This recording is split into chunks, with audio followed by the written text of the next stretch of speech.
Sen bilasanmi? Futbol tarixidagi eng qo'rqinchli va dahshatli himoyachilar haqida. 5.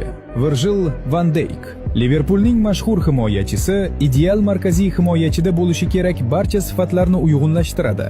Tezlik, kuch, xotirjamlik va o'yinni o'ta a'lo anglash qobiliyati. 4. Ruben Dias. Manchester Cityning toqatsiz to'g'dek himoyachisi. O'yin xaosga aylanganida tartibni tiklaydigan aynan u.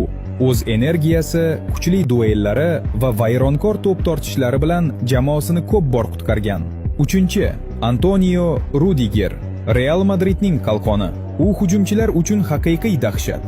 Rudiger hech kimdan qochmaydi va Real himoyasi haqida gap ketsa, hech narsadan qo'rqmaydi. 2. Sergio Ramos. Uning nomiyoq dunyoning butun hujumchilari uchun qo'rquv uyg'otadi.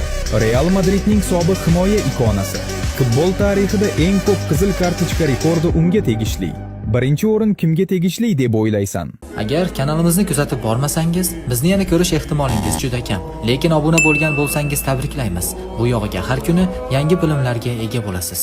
Mana kichik ishora. Uni vayronkor deb atashgan va u o'z karyerasida 260 dan ozdan ortiq sariq kartochka olgan. Izohlarda o'z variantingni yozib qoldir.